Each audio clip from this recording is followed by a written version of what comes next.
How you doing, people? Welcome back to another ESO build video. Today is finally, after 5 years, an update to the Atronach build. The Warden Tank, which is chunky as hell with a sword and board and ice staff. That was basically all he's supposed to be. Well, now he's got some extra utility. He can heal the entire group, he can actually put out some damage, and he can debuff enemies to make them hit like wet noodles. This is going to be nuts. So if you want to see more of this, stay tuned, it's coming right up.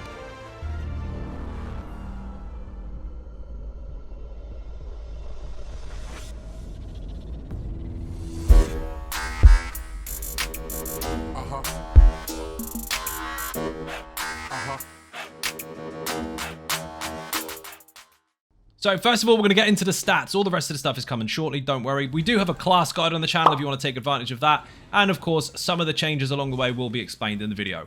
But to start with, we are on 12.7k max magicka, 54k health, and 20.7k stamina. You can change that, but bear in mind your health-based skills will suffer if you add more stamina. Simply heavy attack more often, you'll be fine. 2.2k magicka recovery, 630 health recovery. Potion ran off, good job.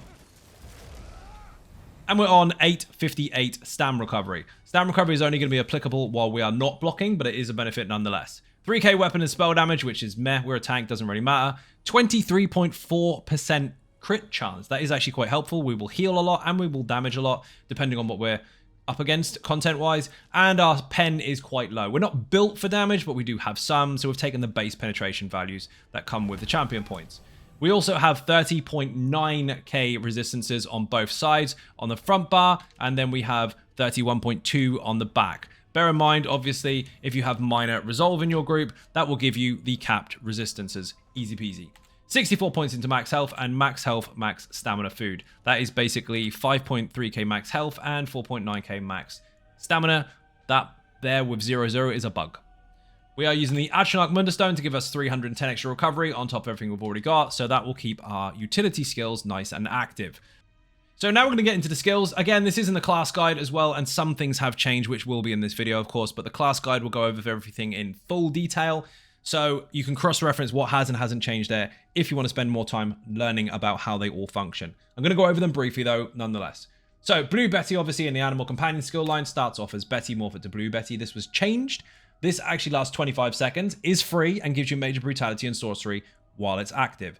During that time, you will gradually gain back almost 5k magicka, and once every 5 seconds, you'll remove a negative effect. If you don't remove a negative effect, your damage will be increased by 5% for 5 seconds. So if there's nothing to cleanse on you, you will do more damage. However, if you reactivate this at any point in time, it will start the timer again, and it counts as a cleanse again on initial cast. So you can constantly remove. So, keep this active at all times.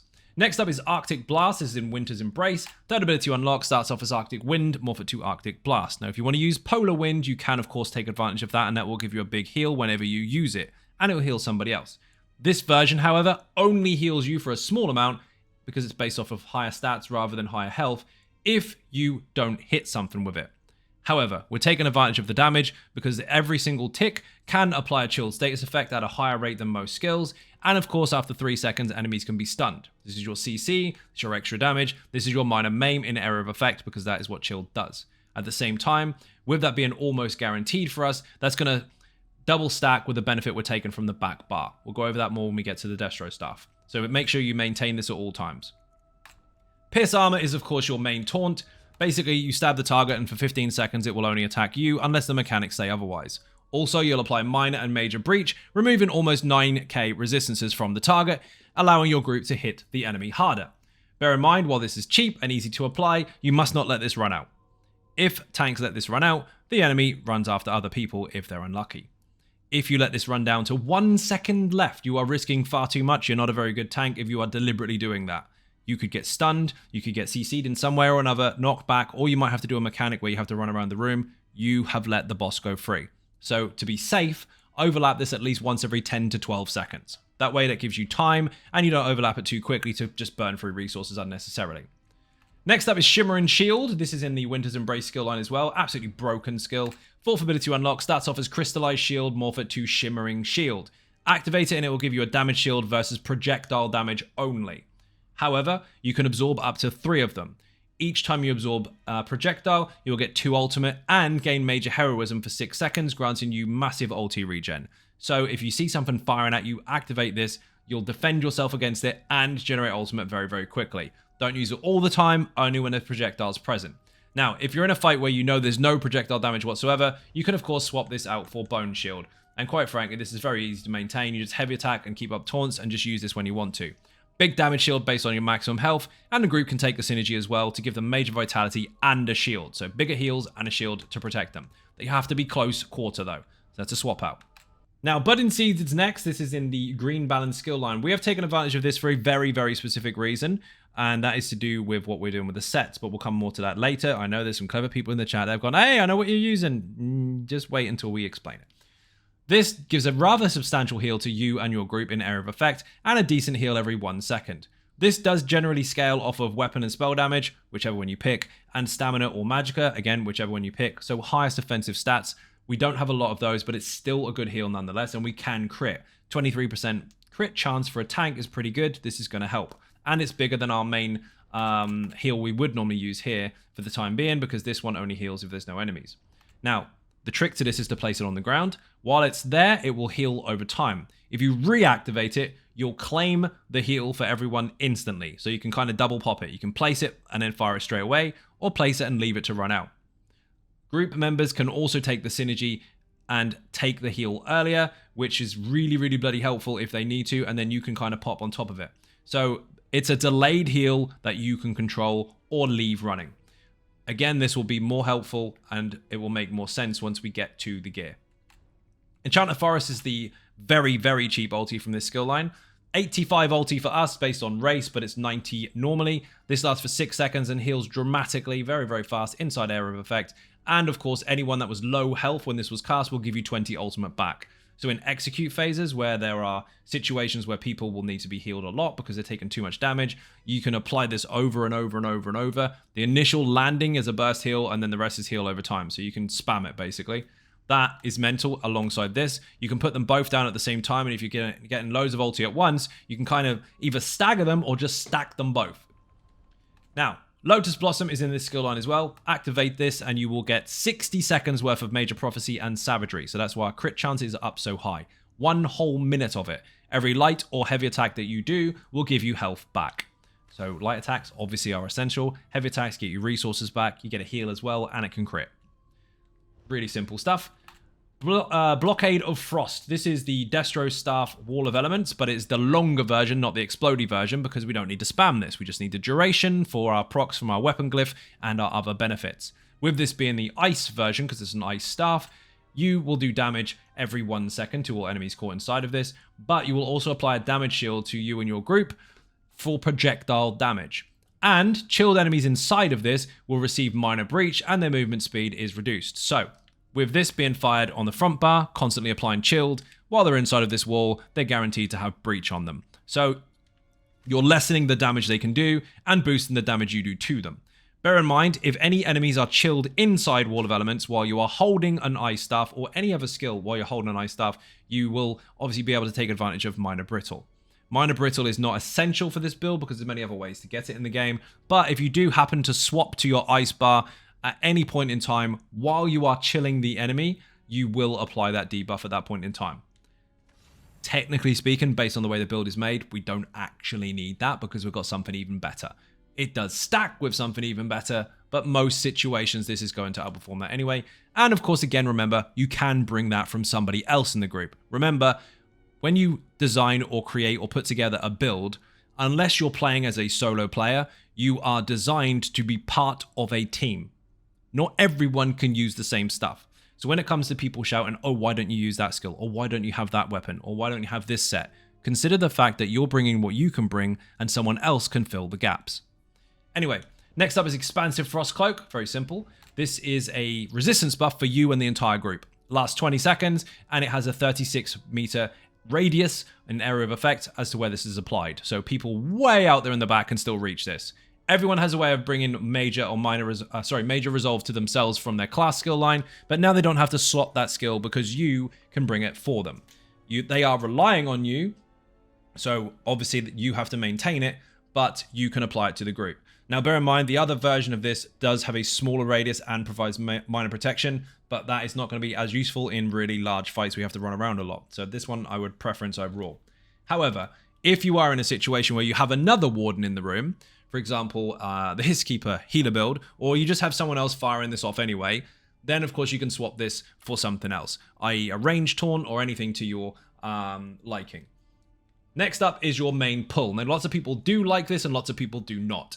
Basically, you will put this on the ground. I'll post these over here, actually. I'll cast these over here even. You can put 3 down at once. If an enemy walks into it, they are pulled to you.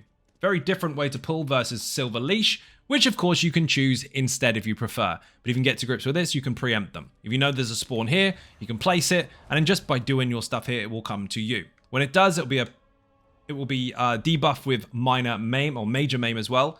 So you're going to have minor from your spin here, and you're going to have major from this. So you can double stack them. Bear in mind, of course, if it can't be pulled, then that won't be applied. You can have up to 3 at a time, but you will remove the first one if you recast a 4th. So you have to bear that in mind. It is a lot to track if you're not used to this kind of stuff, but it's very, very handy. Bear in mind also, it does pretty much everything. It doesn't just pull, it immobilizes on impact as well. So it's a very, very helpful skill. It's a lot of utility, but it is a little bit to get your head around. Again, if you can't get used to it, swap to Silver Leash. Your magic recovery is going to be much, much better because you're not using your mag pull anymore. Your choice. However, if you're in situations where things cannot be pulled or you're not using Silver Leash, you can, of course, put a range taunt on. You technically can put a range taunt here if you prefer anyway, if you don't need the light and heavy attacks. But again, where you slot that on your bar is entirely up to you.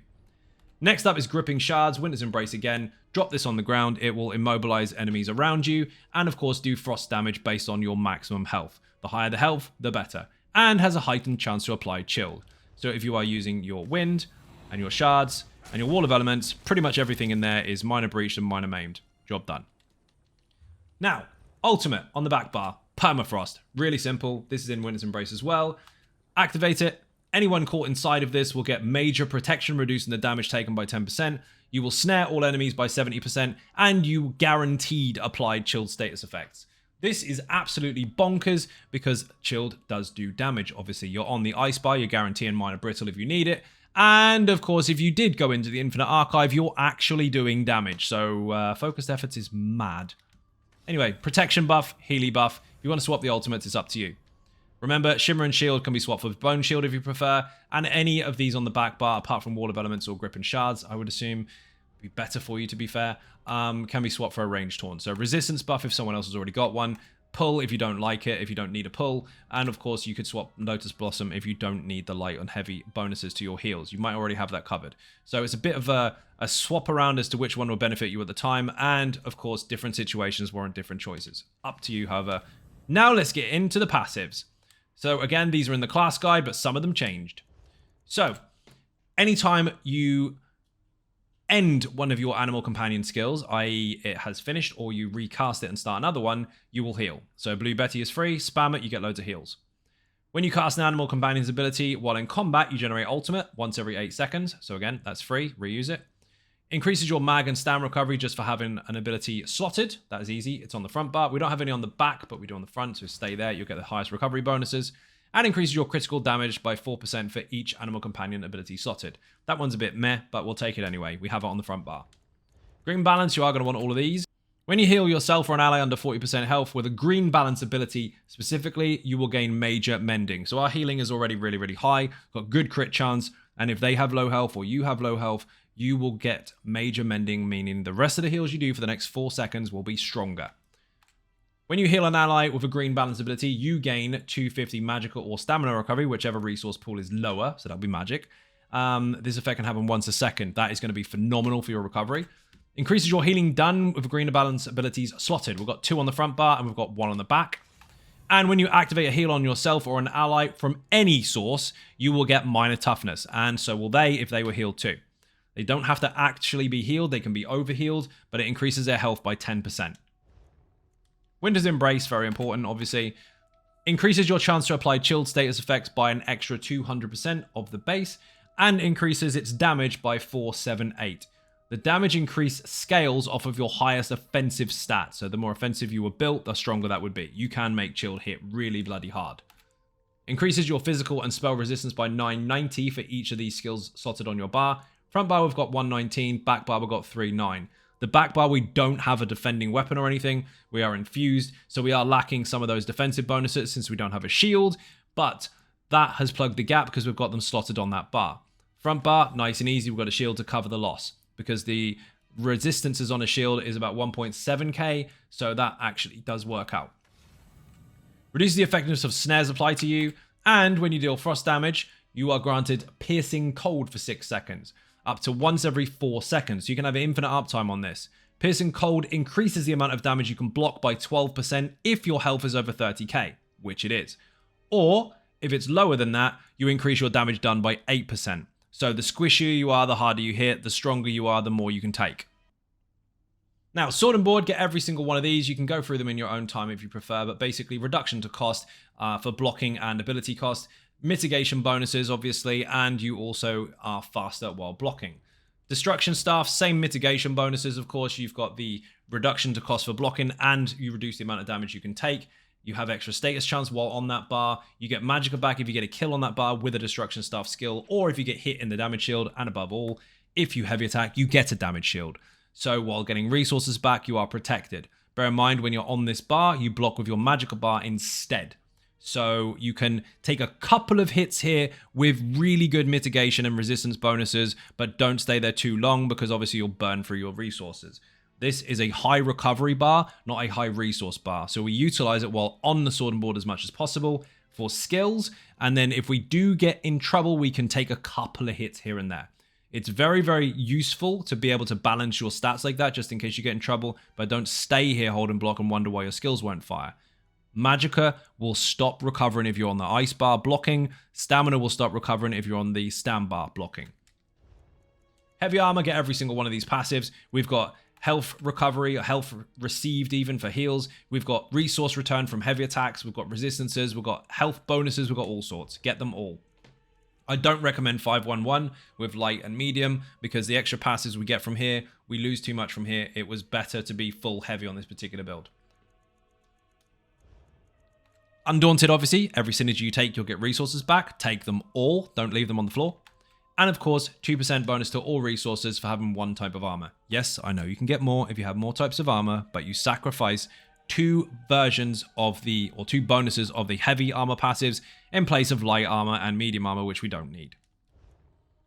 We are an Imperial, max health, max stamina, and of course reduction to cost for all skills, including ultimates. You can use any race you like. It doesn't make a difference what you choose overall. You can still function perfectly with the build, but you will have to understand the minor bonuses that you are taking away and the minor bonuses that you're gaining. I.e., if you are Nord, then take off the reinforced pieces and replace them with sturdy because you already have too many resistances. Now that you've leveled that out, you benefit from extra ulti regen. Perfect. There's always a way to twist it so it'll work in your favor, but any class, any race, any role is very much still a real thing. So pick your poison. Choose what you prefer. Speaking of poisons, we'll go into potions. Medicinal use is the most important passive in the game, in my opinion, when it comes to maintaining consumable buffs. It will allow you to keep your potions up by 100%. If your potions are grey, you're doing it right. If your potion's not grayed out, you're doing it wrong.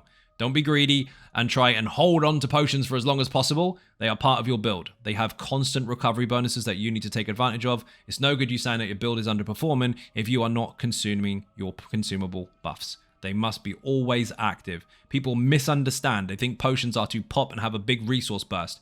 Nope, it's for maintenance. Keep your recovery bonuses active and take advantage of the pop from the potion when it's ready.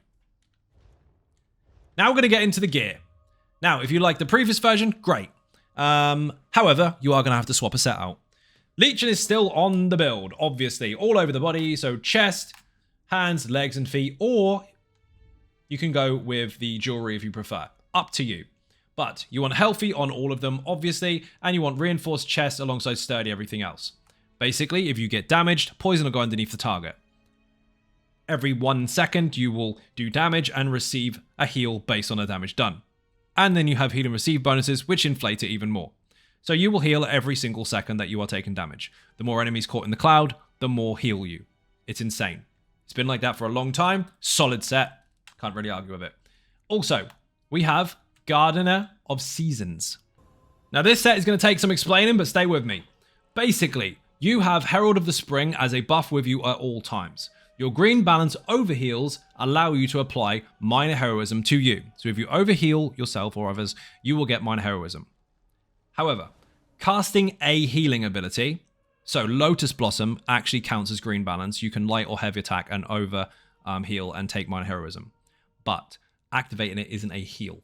If you cast any healing ability while blocking, you swap the skill from Herald of the Spring to Harbinger of the Fall for 6 seconds. So now instead of gaining minor heroism, you have a buff waiting for you to do something. During that time, your green balance overheals, instead of giving you minor heroism, will now cause major cowardice in area of effect and minor vitality to your group. So the enemies reduce their weapon and spell damage by 430, and your group members increase their healing received. Now that can happen once every 5 seconds. So technically speaking, as long as you're casting over healing for green balance while blocking, you can consistently overlap minor heroism and Harbinger of the Fall to constantly give major cowardice and minor vitality. Now the trick is to make this rotate. So if you always have Green Blossom active, you will see in my buffs and bonuses there that there is a 3-second buff coming. There's 2, but the 0 counts. That is minor heroism. So every time I heal over my health with a light or a heavy, because I'm doing a heal with green balance, that will happen. And if I block and cast a heal ability, there's a brain or tree, that's a tree actually, not a brain, symbol there. That is where I can overheal with the green balance ability, and these roots come out and apply major cowardice. All I have to do is maintain that. So, if I'm in a fight and I'm blocking, I'm keeping my buffs active, this will constantly, almost every 5 seconds, actually throw out these roots and debuff the enemy and buff me in the group. Constantly. Now here's another trick. If I actually did apply that with the budding seeds, which lasts 6 seconds then pops, I've got 2 options. I can fire it straight away for the big heal, or I can activate it and it will do this, and then 5, 4, 3, 2, 1, it will fire again for me without me touching it. So every budding seeds, you have a guaranteed 2 of those procs as long as you are consistently doing what you should be doing. So keep up your buffs, your debuffs, and maintain this, and they will always, always fire. Enemy is crippled, your group's survival is up. Solid set if you can get your head around it, but we're using that. So, sword and board of that set has to be one hand and shield. The body and the jewelry can be a mixture of leeching and that. And finally, the monster helmet. We have got a different weapon on the back, but I'm going to come back to that. But we're going over the armor first of all. The monster helmet is Nanatuck. Now, this is quite simple. It gives you armor, and if you deal frost damage, which we will, you do extra frost damage every 1 second from this particular set, and snare the enemy for 4 seconds. Enemies damaged 4 times become immobilized and affected with major brittle increase in all critical damage done to the target by 10%. So while you would argue you want minor brittle, which we have occasionally, you could bring it by somebody else, we have major brittle, which is double that. Yes, they stack, but some people don't even need minor brittle, let alone 20% increased critical damage. So this is a very, very useful buff. Bear in mind, it has a 15-second cooldown on it, so it's pretty bloody helpful, but it does have a high bonus, but a relatively high downtime. So you got an 11-second gap every time this is running. It's a bit mad, but it will be very, very consistent. And here's the good thing. I mean, if you're going from group to group to group, trash to trash, boss to boss, or whatever, and you're going through them quite quickly, the actual cooldown doesn't make any difference anyway, because it'll just apply as soon as you start each fight. Anyway, that scales off a weapon and spell damage as far as the damage is concerned, but the major brittle is for you and the group. Backbar weapon is a Maelstrom weapon because we want to enhance the damage of our wall of elements. Quite frankly, we do damage, and we do ice damage, and we do a lot. And while the ice bar is not necessarily made for damage, we're applying damage to make things proc. We've got a magical glyph on the back bar, so every single time this infused weapon fires its glyph, even if it's on a random target, we'll get resources back. At the same time, our wall does more. The ice wall does less generally. This pushes it back up again. In content, we can actually help with a substantial amount of damage, and you can borderline solo with it in some situations. Now the good part. Sword and board and jewelry, monster helmet, Maelstrom weapon, and the Legion set can all be acquired on normal difficulty. How? Okay, so this is from the Infinite Archive. There's no difficulty setting in there. You just go in and play. So easy peasy, buy the boxes or just farm it while playing a Warden. Legion can be acquired in the Imperial City. Now, the Imperial City prison itself has a vendor inside there. The Imperial City All About Mechanics guide will show you where that is, but the vendor has changed. The vendor now has boxes that you can buy to get the loot you want. So if you go on normal and you get fragments, save them up, and you can go into that room and start buying them. Same applies for this monster set. You can actually acquire this from the boxes in there, the random curated boxes that drop all the Imperial City monster sets. So you can go on normal Imperial City prison, farm loads of fragments, and get this stuff done. Now, Maelstrom, you can go on normal. You don't need the penetration bonus anyway, so you can get that from normal. And that pretty much covers everything you need on normal difficulty. So Infinite Archive, Maelstrom on normal, Imperial City prison, and then use the vendor. Or you can buy the fragments on the market. You don't have to do anything. So really easy to put together, and yes, it's capable of all content.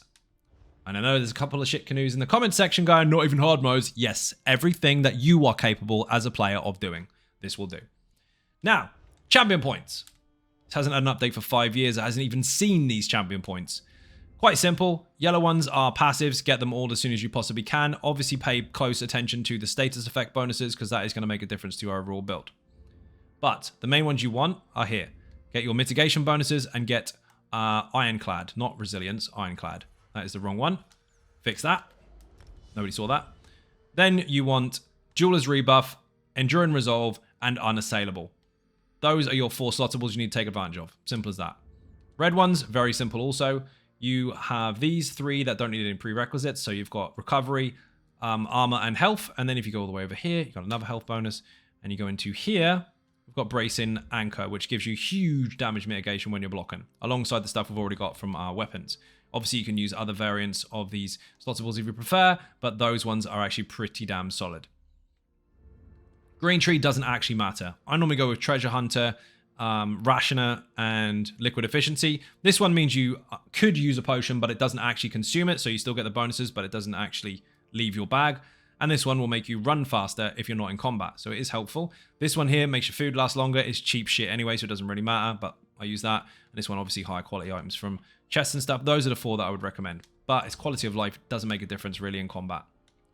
So how do you use it? Nice and simple. So first of all, make sure you maintain Lotus Blossom if you're using it. You might be using a ranged taunt. Who knows? That doesn't negate the functionality of this set, by the way. It will still fire on the front bar from Lotus Blossom, from Budding Seeds. So it's still fine. And from your ulti as well. So while this is easy to apply with lights and heavies and stuff, you can still just use this skill. So there's your swap out there. But if you're not swapping it out, make sure this is maintained. Make sure resistance buff is up. This one here. Your fortress or whatever version you've got. While in combat, shards and wall of elements need to be down at all times while taunting the target. That's your main bread and butter of the build.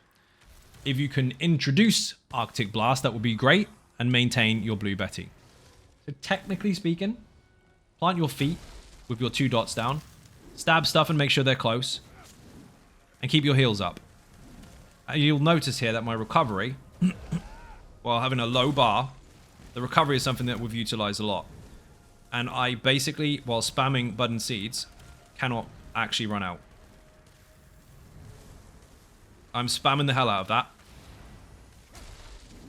I can go low, but I won't run out.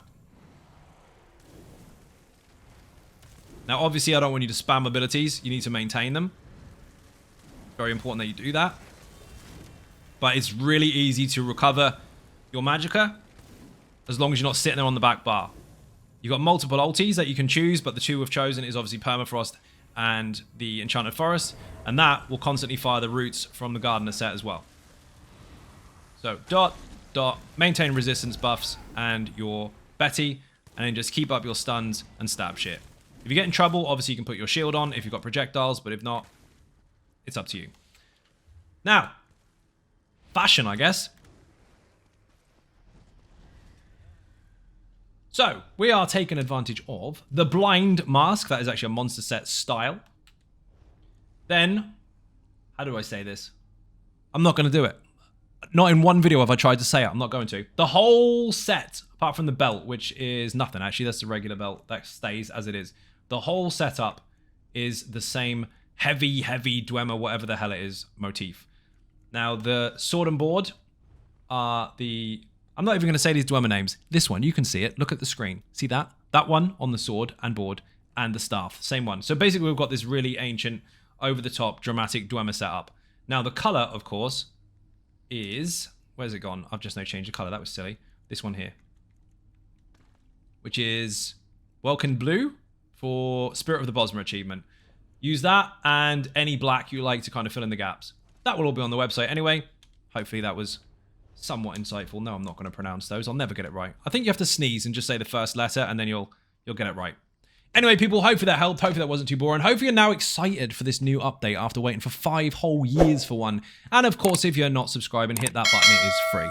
I will see you in the next video. Keep your eyes peeled because the Infinite Archive Part 2 is coming with all the new updates to it. Thank you very much, and bye-bye.